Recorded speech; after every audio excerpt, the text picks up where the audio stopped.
Kisah ini terjadi di hulu Sungai Kapuas sekitar 30 tahun yang lalu.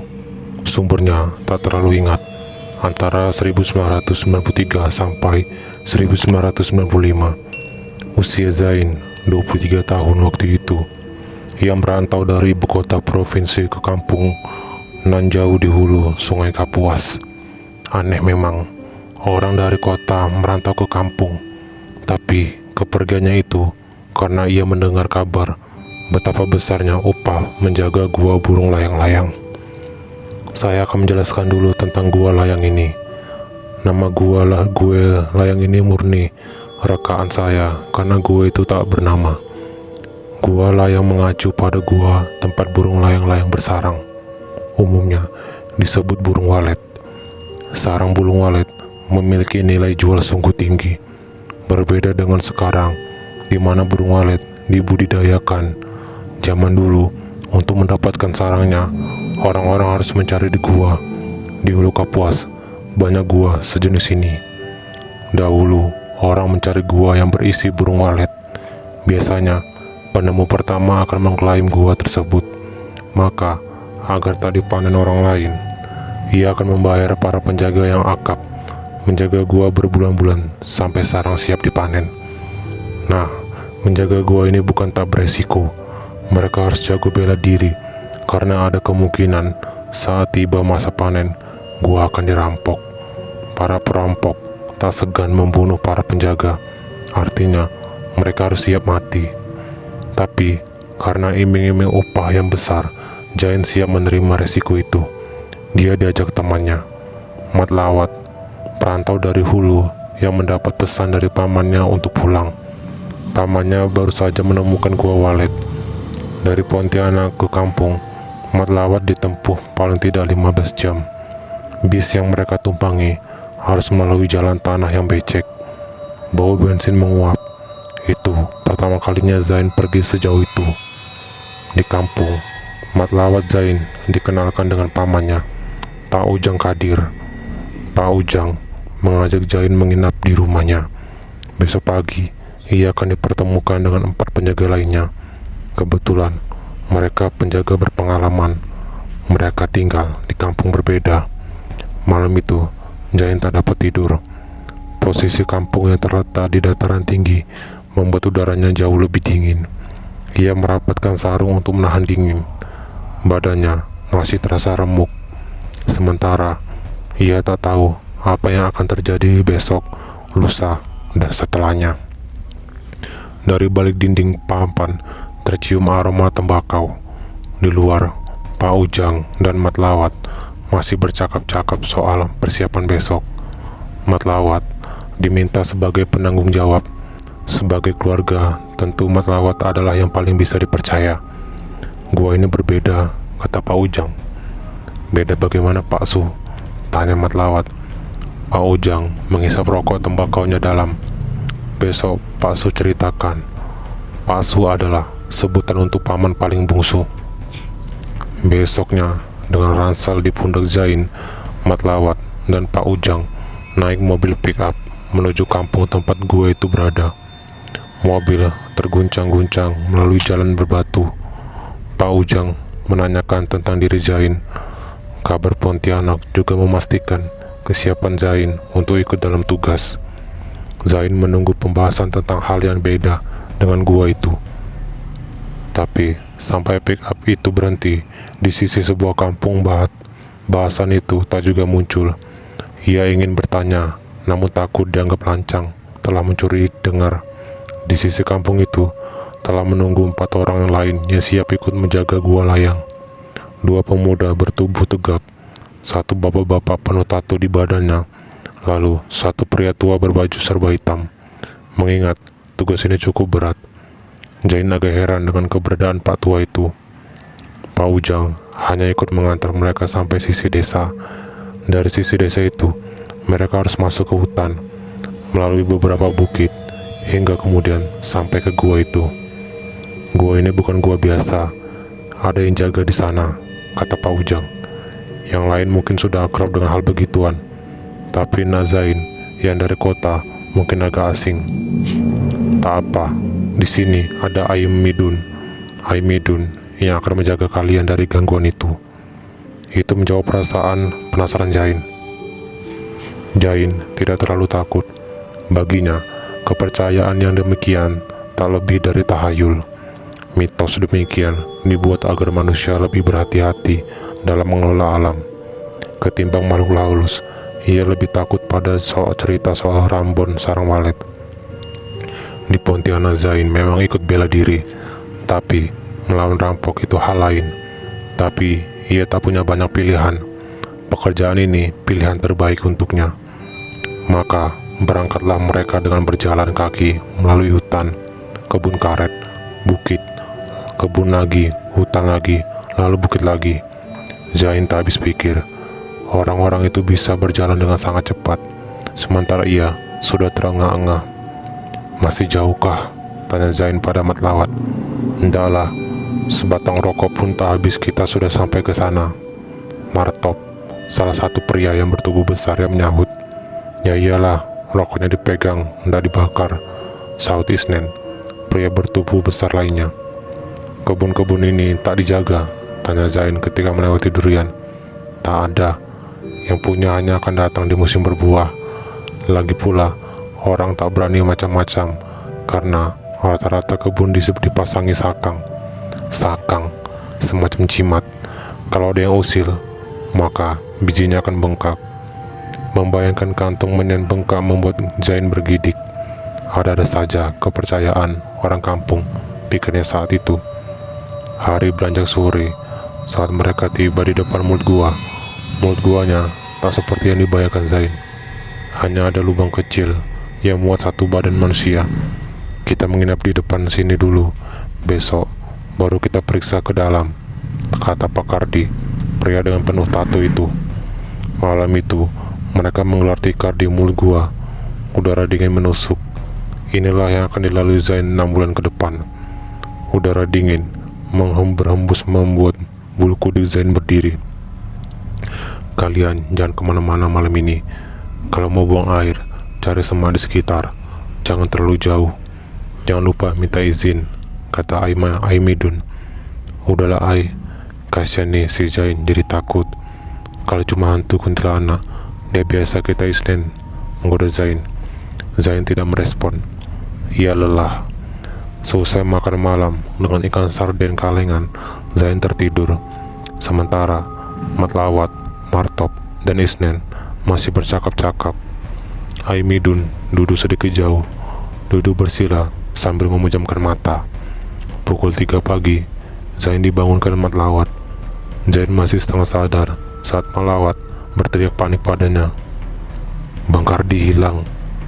3 jam sebelumnya, Kardi bilang ke Aimidun bahwa ia mau buang air besar. Sejam pergi, ia tak kunjung pulang. Ditemani Martop dan Isnen, Aimidun berusaha mencari di sekeliling gua, tapi tak ada tanda-tanda. Bang Kardi memang begitu, tapi dengan tato sebadan, Bang Kardi pasti baik-baik saja. "Eman moyang iblis juga takut sama dia," kata Martop. "Hus mulutmu," kata Aimidun kesal. Sejak datang, ia dapat merasakan energi yang besar di sekitar situ. Orang yang pertama kali diajak ke gua itu oleh Pak Ujang adalah Kardi. Kardilah yang kemudian merekrut Martop dan Isnen. Aimidun direkrut Pak Ujang setelah mengetahui bahwa gua itu angker. Pukul 3 pagi, pencarian di sekitar gua kembali dilakukan. Mereka mencari bersama, tak satu pun terpisah. Namun, setelah berkali-kali berkeliling dan memperluas pencarian, hasilnya masih nihil. Baru hari pertama, dan semua sudah mulai kacau. Zain bergidik. Pukul 5, semua memutuskan berhenti mencari. Semua kembali ke tempat tidur, istirahat. Besok pagi, mereka akan kembali menyusuri hutan dan kebun. Martop akan ke kampung mencari bantuan. Pukul 6 pagi, semua kaget terbangun oleh suara Bang Kardi. "Dari mana saja kalian? Kalian mengerti saya ya?" serganya. Dari wajahnya, tampaknya ia baru saja terbangun. "Kau yang dari mana? Semalaman kami mencarimu," kata Matlawat. "Jangan mengada-ngada kau Lawat. Tadi malam selesai buang air, Aku melihat kalian menghilang. Tak ada satu orang pun di sini. Aku berusaha mencari kalian berjam-jam, tapi tidak ada. Jadi kuputuskan untuk tidur dan menunggu kalian di sini. Beber Matlawat. Aneh sekali. Bagaimana mungkin? Matlawat tak melanjutkan kalimat karena dipotong Aimidun. Sudah, jangan dibahas. Nanti dia merasa diperhatikan. Kita lupakan saja semua ini, kata Aimidun. Dia siapa? Zain bertanya dalam hati. Benar-benar tidak masuk akal. Matahari sudah naik. Mereka kembali fokus ke pekerjaan. Bangkardi gesit menyiapkan tali tambang untuk masuk ke dalam gua. Walau memiliki mulut gua yang kecil, namun di dalam ada rongga yang cukup luas untuk tubuh orang dewasa. Bangkardi yang akan masuk, ia sudah berpengalaman. Sampai hari beranjak sore, semua baik-baik saja. Dari hasil pengamatan Bangkardi, paling tidak mereka harus menjaga gua ini selama 4 bulan sampai sarang walet bisa dipanen. Zain menarik nafas panjang. Sepertinya itu akan menjadi hari-hari yang panjang. Lawat, kita mandi di mana? Tanya Zain. Badannya mulai terasa gatal oleh keringat. Mandi di sana, turun bukit dan temukan sungai. 30 menit dari sini. Sejauh itu? Iya, kita akan jarang mandi di sini. Langit memerah. Senja merah di ufuk barat. Zain tak akan mandi hari ini. Gua di atas bukit yang penuh bebatuan, seperti mengirim energi gelap yang semakin malam semakin membuat Zain tak nyaman. Mereka telah membangun pongkal, atau kita menyebutnya gubuk.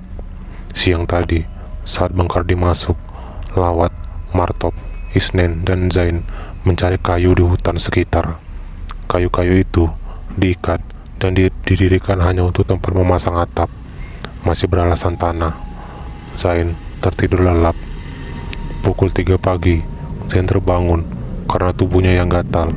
Dia terduduk dan mengamati sekitar. Semua masih tertidur, kecuali satu orang yang tak ada di sana. Bangkardi. Apakah dia buang air? Zain kembali merebahkan badannya. Sampai setengah jam, ia masih terjaga. Kardi belum pulang. Pagi harinya, Bangkardi sudah tampak batang hidungnya. Matanya tampak lelah. Zain tak terlalu khawatir lagi. Sementara Aimidun juga tak banyak bicara. Kalau ada apa-apa, seharusnya ia yang paling tahu. Orang-orang kembali beraktivitas.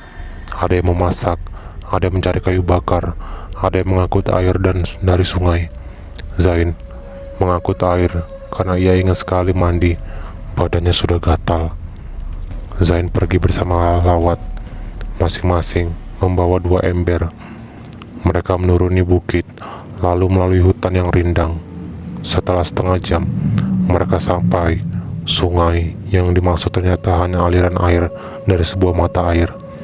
Zain menyiram tubuhnya dengan air. Ia tak pernah merasakan air segar itu. Begitu bersihnya air itu, hingga ia dapat melihat dasar sungai. Sementara Zain menikmati kesegaran mandi di mata air, Lawat berkeliling mencari buah-buahan hutan, katanya. Saat itulah tiba-tiba muncul seorang wanita membawa sebuah ember. Zain sempat kaget, namun bisa jadi wanita itu adalah warga dari kebun sekitar. Zain menatap wanita itu malu, karena itu membalas tatapan Zain sambil tersenyum. Kamu bukan orang sini? Iya bukan, dari Pontianak, sahut Zain. Dayang, aku Dayang, saya Zain. Oh Zain, kamu harus berhati-hati, ini bukan tempatmu, kata Dayang sambil mengambil air dengan ember aluminium yang dibawanya. Terima kasih. Kalau boleh tahu, kenapa ada di sini? Aku tinggal di sekitar sini, di sana, katanya sambil menunjuk ke arah datangnya dia tadi. Lawat memang pernah cerita, ada orang-orang yang lebih memilih tinggal di kebun untuk menjaga kebun mereka. Lawat menepuk pundak Zain. Kamu kenapa? Tanya Lawat. Kenapa bagaimana? Kamu tidak lihat aku sedang menguap. Zain tidak meneruskan kalimatnya. Dayang tak ada di depannya lagi. Ia berusaha menatap ke sana kemari. Nihil. Dari tadi kulihat kau ngobrol sendiri, kata Lawat. Zain terdiam. Tapi, sudahlah, jangan dipikirkan. Mungkin kamu berhalusinasi. Aku paham, semua kejadian di sini rasanya tak masuk akal, tambah Lawat. Lihat, aku menemukan empakan, katanya sambil menunjuk sebuah mirip durian. Zain segera menyelesaikan mandinya. Sedangkan Lawat membuka empakan dengan parangnya. Empakan memang mirip durian, namun isinya tidak. Warnanya lebih orange, rasanya tidak terlalu manis, aromanya tidak menyengat. Itu pertama kalinya Zain makan empakan. Lezatnya empakan membuatnya sedikit lupa dengan peristiwa barusan. Dari yang awalnya skeptis dengan hal-hal gaib, Zain kini mengalami sendiri hal-hal yang aneh. Sepanjang jalan, ia memikirkan kemungkinan lain yang bisa terjadi. Beberapa hari kemudian, semua berjalan normal. Kejadian-kejadian yang sudah lewat mulai dilupakan. Aiminun juga sudah bisa memastikan bahwa tempat itu sudah aman. Namun, di hari ke-10, peristiwa aneh kembali terjadi. Bermula dari Bang Kardi yang masuk ke gua untuk memeriksa sarang. Hari sudah sore, tapi Bang Kardi hendak keluar. Namun, saat ia hendak naik dengan berpegang pada tali tambang, ia merasakan sesuatu menariknya. Bang Kardi panik dan berteriak. Zain dan lain-lain yang menunggu di luar kaget. Mereka berusaha menarik tali tambang, namun terasa begitu berat. Dengan susah payah, Bang Kardi mencapai mulut gua. Mukanya memerah, namun tarikan itu mengendor dan ia dapat keluar dari sana. Zain berusaha memahami apa yang baru saja terjadi. Lawat, bolehkah aku minta izin untuk pulang? Semua ini benar-benar tak masuk akal, kata Zain pada Lawat pada malam ke-11. Malam itu, langit dipenuhi cahaya bintang. Tak ada sedikit pun awan. Sudah jauh-jauh kau kesini, dan sekarang kau mau menyerah, Masya Lawat. Di sini, hal seperti ini biasa, tak perlu dibesar-besarkan. Lagi pula, ada Aimidun, semuanya aman. Kita cuma perlu bersabar, lanjut Lawat. Zain terdiam. Ada benarnya. Lagi pula, yang selalu diganggu adalah Bang Kardi. Ya harusnya merasa lebih aman. Malam pukul 3, kaki Zain terasa begitu dingin. Ia terbangun, dan alangkah kagetnya ketika ia terbangun dan menemukan bahwa ada sesosok perempuan berdiri di kegelapan. Ia mengenal pakaian itu. Ia pernah melihatnya. Ya, itu Dayang. Ini bukan tempatmu. Pulanglah, kata Zain. Zain hanya diam. Ia sama sekali tak dapat berbuat apa-apa. Badannya kaku. Dayang berjalan menjauh. Semakin ia jauh, semakin lega rasanya tubuh Zain. Saat Dayang sama sekali tak nampak, Zain berhasil menggerakkan badannya. Kenapa dia bilang begitu? Zain tak habis pikir. Ia tak bisa tertidur sampai subuh. Zain galau. Paginya disampaikan keinginan Zain untuk pulang, tapi Lawat tetap mencegahnya. Kalau kau pulang sekarang, kau pulang sendiri. Kami tetap berjaga di sini. Tunggulah paling tidak sampai akhir bulan. Pak Suujang akan datang membawa makanan. Kau bisa pulang bersamanya. Benar juga, pikir Zain. Ia bisa saja tersesat. Sungguh dilematis, tapi tak punya banyak pilihan. Yang bisa ia lakukan hanya tetap tinggal.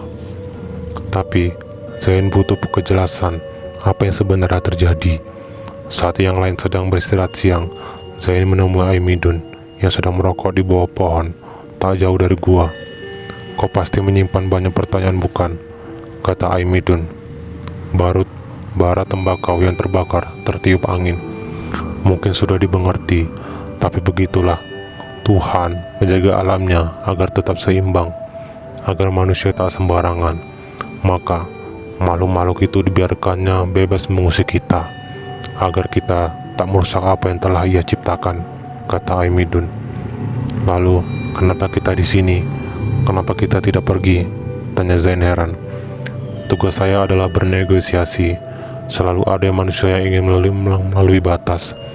Orang seperti saya bertugas bernegosiasi, mencari jalan keluar yang layak, jawab Aimidun. Transaksi, tanya Zain. Kira-kira begitu. Berarti ada pertukaran, tanya Zain. Benar. Apa yang kita tukar? Tanya Zain penasaran. Itu urusan saya. Kau tenanglah, semua akan baik-baik saja, Aimidun meyakinkan. Dada Zain sedikit lapang. Ia merasa lebih tenang. Zain terbangun lagi pada suatu malam pukul 3. Ia seperti mendengar suara Dayang memanggil, Zain, Zain. Suara itu terdengar lirih. Zain berusaha mencari sumber suara. Suara itu seperti terdengar dari mulut gua. Zain memberanikan diri untuk mendekat. Suara semakin jelas. Berhenti Zain. Itu suara perempuan iblis. Jangan sampai terpanggil. Kau akan menyesal, seru Aimidun. Ternyata Aimidun juga terbangun. Zain tersontak. Badannya lunglai. Ia tumbang dan pingsan. Pagi pukul 9, Zain baru sadar. Teman-teman yang lain duduk menungguinya. Aimidun membakar semacam ramuan di dalam mangkuk kecil. Istirahatlah, semua akan baik-baik saja, kata Aimidun. Ternyata ada iblis perempuan yang merayumu untuk pulang. Pantas kau tampak gelisah Zain, bisik Lawat. Aimidun sudah bercerita. Ia sedang mencari cara melindungimu dari perempuan itu, bisik Lawat. Zain tercenung. Peristiwa demi peristiwa telah menghancurkan mentalnya. Malam harinya, Aimidun mengikatkan gelang pada tangan Zain. Gelang yang dibuat dari biji-biji saga merah itu terasa mencengkram tangannya. Dengan ini, kamu akan aman, kata Aimidun. Zain baru menyadari gelang yang sama juga dipakai oleh Bang Kardi. Benar saja, selama 3 bulan semua berjalan normal. Zain diajak Lawat mengeksplor banyak hal di sekitar situ. Ia banyak menemukan buah yang tak pernah ia temukan di kota. Pekerjaan itu sama sekali tak lagi terasa berat.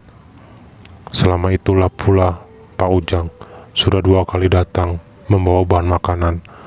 Pak Ujang selalu datang sendiri. Zain sungguh salut membayangkan Pak Ujang berjalan sejauh itu dengan banyak barang sendirian. Suatu malam dilakukan rapat rencana panen sarang burung walet. Karena lubang yang kecil, maka tim akan dibagi 2. Tim pertama berada di dalam, bertugas memanen sarang. Sarang dimasukkan ke dalam ember dan ditarik oleh tim yang berada di luar. Sebelum hari permanen, tim dalam akan turun ke dalam gua untuk mengamati sarang-sarang yang siap dipanen. Bang Kardi dan Zain yang harus turun tangan. Bang Kardi membawa pisau untuk memanen sarang walet. Itu pertama kalinya Zain masuk ke dalam gua. Ia harus melalui lorong yang sempit sebelum sampai ke sisi gua yang cukup lebar. Di langit gua, sarang burung walet terderet menempel. Di siang hari, burung walet biasanya keluar dari sarang. Zain terkejut saat kakinya tersandung sesuatu. Ia mengarahkan senter yang ia pegang ke arah benda yang menyangkutnya. Tampak segonggok tengkorak dengan potongan kain yang tampak ia kenal. Persis pakaian yang dikenal Dayang. Zain teranyap. Saat itulah Zain berbalik menatap Bang Kardi. Bang Kardi menatap Zain dengan tatapan yang sudah biasa. Sudah sadar kau Zain? Bang Kardi mengangkat pisau permanen sarang walet. Ini saatnya bertukar. Suaranya memantul di dinding. Zain menyadari sesuatu. Keberadaannya di situ tak lebih dari seorang tumbal. Bulu kuduknya bergidik. Tak pernah terbayangkan nasibnya akan berakhir di sebuah gua di antara berantah. Tubuh besar Bang Kardi berlari ke arahnya. Dengan jurus silat yang ia punya, Zain berusaha menghindar. Namun, Bang Kardi tampak kalah lincah. Satu sabetan mengenai lengannya. Darahnya mengucur. Tapi, walau demikian, kini Zain menerjang. Tinjuannya mendarat ke wajah Bang Kardi. Tubuh Bang Kardi sempat oleng. Zain tak dapat lari kemana-mana. Yang ia dapat hanyalah melawan. Bang Kardi bangkit. Pisau itu butuh darahmu, gua ini butuh nyawamu, katanya berang. Ia menyerang Zain. Zain menghindar tapi terlambat. Bang Kardi menghantam perutnya. Zain meringis kesakitan. Saat itulah Bang Kardi menikam pundaknya berkali-kali. Zain tertunduk. Darah mengalir di sekujur tubuh. Malaikat maut seolah-olah sudah berdiri di hadapannya. Saat itulah Zain teringat seseorang. Zain menarik lepas gelang di tangan Bang Kardi. Begitu pula gelang di tangannya. Suasana mendadak hening. Tak ada suara apapun. Terdengar tetes air perlahan mendekat. Wajah Bang Kardi memucat. Saat hendak menikam Zain untuk yang kesekian kalinya, tiba-tiba tangan Dayang Bang Kardi tertahan. Dayang berdiri di sana. Darahmu Kardi yang akan mengalir di sini. Darahmu. Suara Dayang berubah. Bukan seperti suara yang pernah Zain kenal. Bangsat kau Dayang. Kenapa kau tidak pergi dari sini? Kau Bang yang meninggalkan aku di sini. Sekarang kau yang akan tinggal bersamaku. Pisau di tangan Bang Kardi terlepas. Dayang memegang dada Bang Kardi. Matanya terbelalak. Maka sekian detik kemudian, seperti orang mabuk kendaraan, Bang Kardi memuntahkan darah dari mulutnya. Tubuhnya kejang, lalu tumbang. Zain hanya terpaku menatap kejadian barusan. Sebenarnya apa yang terjadi? Tanya Zain dalam hati. Dayang mendekat. Kau akan tahu Zain. Zain seperti sedang berdiri di gua yang sama, tapi di depannya tampak seorang mirip Bang Kardi dengan tato yang lebih sedikit sedang mencekik Dayang. Di belakangnya, Aimi dunia tampak lebih muda, berdiri mengamati. Lalu semua kembali gelap. Pukul 7 malam, Zain terbangun. Ia berada di sebuah gubuk di tengah kebun. Seorang nenek tua menungguinya. Luka-luka Zain diikat dengan kain bekas dan dilapis daun-daun. Sudah sadar kau nak? Nenek itu menemukan Zain sore tadi, pingsan di depan gubuknya. Ia baru saja balik dari ladang. Karena letak rumahnya yang jauh dari pemukiman, ia memutuskan untuk merawat Zain. Cucunya yang berusia belasan tahun segera bergegas menghubungi petugas desa di kampung. Dan begitulah, setelah Zain menceritakan semua yang dialami, petugas desa melapor pada polisi. Polisi berhasil menemukan tengkorak Dayang di gua itu. Martop, Isnin, dan Lawat ditemukan sedang berjalan pulang. Aimidun hilang. Martop, Isnin, dan Lawat sama sekali tak tahu menahu tentang rencana Bang Kardi dan Aimidun. Orang lain yang kemudian ditangkap adalah Pak Ujang. Pak Ujang tahu keberadaan gua itu dari Kardi. Mereka sepakat membagi keuntungan apabila berhasil. Maka mereka berbagi tugas. Kardi yang akan mengeksekusi dan Pak Ujang yang mencari korbannya. Lawat bilang, saat terdengar teriakan dari dalam, Aimidun langsung turun ke bawah. Tapi setelah itu, Aimidun tak keluar lagi. Karena takut, mereka bertiga lari. Setelah pulih, Zain kembali ke kota. Itu adalah pengalaman paling aneh dalam hidupnya. Semakin diingat, semakin ia tak percaya. Saya pernah bertemu Lawat 13 tahun yang lalu. Waktu itu ia menumpang di rumah kami sebelum ia terbang ke Jawa untuk menjual barang antik. Disitulah Zain dan Lawat mengulang cerita itu. Cerita yang saya setengah percaya setengah tidak. Dan soal gua itu benar, kalau ada penunggunya, sesuatu yang lebih dahsyat, tapi tak menunjukkan diri karena Dayang telah mengabdikan diri pada makhluk itu. Ia membiarkan Dayang menyelesaikan keurusannya.